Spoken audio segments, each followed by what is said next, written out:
ಈಗ ಗದ್ದಿಗೆ ಅದಲ್ಲ, ಯೋಗ ಗದ್ದಿಗೆ, ಅಲ್ಲಿ ಕಲ್ಲು ಹಾಯ್ಕೋತ ಕೂತಿದ್ರತ. ಸೀದಾ ಮ್ಯಾಲೆ ಗುರುಮಠದ ಮುಂದೆ ಹಂಗೆ ಕಾರ್ ಬಂತು. ಕಾರ್ನಾಗ ತೊಗೊಂಡು ಬಂದರು ನನಗೆ.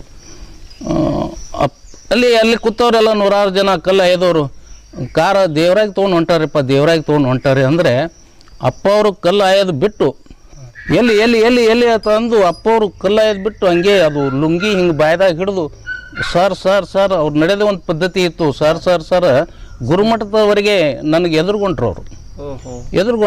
ಎದುರುಗೊಂಡ್ರು ನಾ ಅಪ್ಪ ಅವ್ರು ಹೊಂಟಾರ, ನಿಮ್ಗೆ ಎದುರು ಹೊಂಟಾರತ್ತ ನಾ ಅಡ್ಡ ಬಿದ್ದಿದ್ದೆ.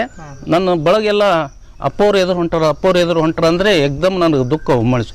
ಎಷ್ಟು ಗುರು ನನ್ನ ಮ್ಯಾಗ ಪ್ರೇಮ, ಗುರು ನನ್ನ ಎದುರು ನಡ್ಕೋತ ಹೊಂಟಿದ್ದಾನೆಲ್ಲ ಅಂತಕ್ಕಂಥದ್ದು ದುಃಖ ತಾಳಿಲ್ಲ. ಹಾಗೆ ಬಂದೆ ಅಪ್ಪವ್ರು ಎದುರುಗೊಂಡ್ರು, ಹಾಗೆ ಬಾಗಿಲು ತೆರೆದ್ರು. 4 ಮಂದಿ ಹಿಂಗೆ ಹಿಡಿದು ಹೆಣ ತೊಗೊಂಡು ಬಂದಂಗೆ ತೆಳಗೆ ತೊಗೊಂಡ್ರು.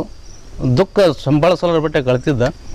ಅಪ್ಪವ್ರು ಹಿಂಗಂದ್ರು, ಏಯ್ ಮಗನ ಅಳ್ತಿ ಯಾಕೋ, ಸಾಯ್ತಾ ಅಳ್ತೇನು, ನಿನಗೆ ಸಾಯಿ ಕೊಟ್ಟ ಅಂದರೆ ಈ ಜಂಗಮ ಯಾಕಿರ್ಬೇಕು ಅಂತಕ್ಕಂಥ ದೃಷ್ಟಿಯಿಂದ ಹಿಂಗೆ ಕಾಲರ್ ಹಿಡಿದು ಜಲಿಸಿದ್ರು. ಅದನ್ನು ಕಣ್ಣಾರೆ ನೋಡೋದು ಮಾತು. ಯಾವ ಸ್ವಾಮಿಗಳು ಹೇಳ್ತಾರೆ ಈ ಥರ? ಯಾವ ಸ್ವಾಮಿಗಳು ಹೇಳ್ತಾರೆ? ಸಾಧ್ಯ ಇಲ್ಲ. ಅವಾಗ ನನಗೆ 50% ಜಡ ಕಡಿಮೆ ಆದಂಗೆ ಆಯ್ತು. 50% ಆಯಿತು. ಮತ್ತು ಏನು ಹೇಳಿದ್ರು ಡಾಕ್ಟ್ರು 2-3 ದಿವಸನೇ ಕಂಟ್ರೋಲ್ ಹೇಳ್ಯಾರಪ್ಪ.